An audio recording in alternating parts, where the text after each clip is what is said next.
हम अपना चैनल के श्रोता भाई लोग के प्रणाम करतनी। देखिए, आज हम आप लोगन से लोकतंत्र के बारे में बात करब।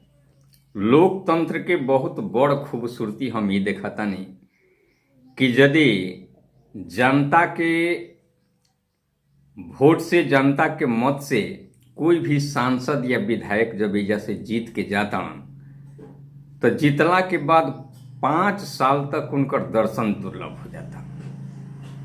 5 साल तक वो दिखाइए निखन साफ देते। आ जब फिर 5 साल के बाद चुनाव आवताटे तो उनकर दर्शन होता। घरे घरे जाके अपन हाथ जोड़ के पुनः वोट खातिर आरजू करतानी, विनती करतानी, बाबू भैया कहतानी। तो 5 साल के बाद जौन उनकर दर्शन हमनी के होताटे तो हमनी के भी फर्ज बनताटे कि वहाँ के विशेष स्वागत के प्रबंध करी जा भाई। इसे कि बड़ा मुश्किल से 5 साल के बाद दर्शन भइल बाटे, तो हमनी के स्वागत के तैयारी कैसन होखे के चाही इहे हमरे हुआ सबसे बतावल चाहतानी। तो सुनी जा। अरे जीतला के 5 साल बाद आज आई के नेताजी हाथ जोड़स घरे घरे जाई के। सुनी जा। जीतला के 5 साल बाद आज आई के आ नेताजी हाथ जोड़स घरे घरे जाई के। इनका के आरती दिखाव सखी, आज मौका मिलल बड़ी भाग से। इनका के आरती देखाव सखी, आज मौका मिलल बड़ी भाग से। बड़ा भाग्य से इनकर दर्शन भइल बा। इसे इनकर आरती उतारल हमनी खातिर बहुत जरूरी बा। आरती कैसन देखी आगे। वादा करके गैलन रहलन मीठी परेशानी, भूल गैलन बात जाके काटे में चानी। वादा तो बड़ी बड़ी कह के जा सकोई नहीं कि आप लोगन के जौन भी परेशानी बा वो हमरा गैला के बाद खत्म हो जाई। हम आप लोगों के परेशानी के मद्देनजर हम बहुत कुछ करब आप लोग खातिर।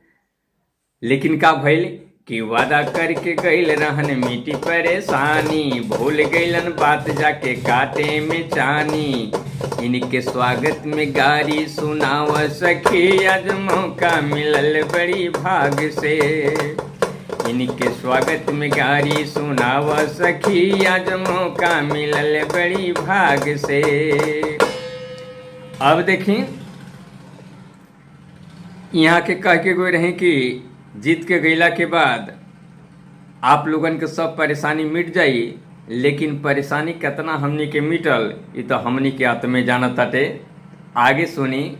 कहस कि 5 बजे अब अइला के बाद यहाँ के यानी 5 साल के बाद आके यहाँ के हमनी से फिर का कहतानी कि कहस कि 5 बजे पोखरा पर आइब जा आ चली जिलेबी खूब हिक भर के खाइब जा। देखें, 5 साल के बाद आईनी तो फिर हमनी के बुर्बक बनावे लगनी कि आज हमार जौन बातोन मिलन समारोह बाटे, आज हमनी के जौन बातोन आकर वह सब पोखरा पर मिली जा। हमनी के आपसी जौन बातोन भेदभाव अंतर के बाटे ओकरा के मिलजुल के छोड़ाई जा। आ खाना पीना के भी प्रबंध बाटे। तो कहस कि 5 बजे पोखरा पर आइब जा, चली जिलेबी खूब हिक भर के खाइब जा। इनके लुआठी दिखाव सखी, आज मौका मिलल बड़ी भाग से।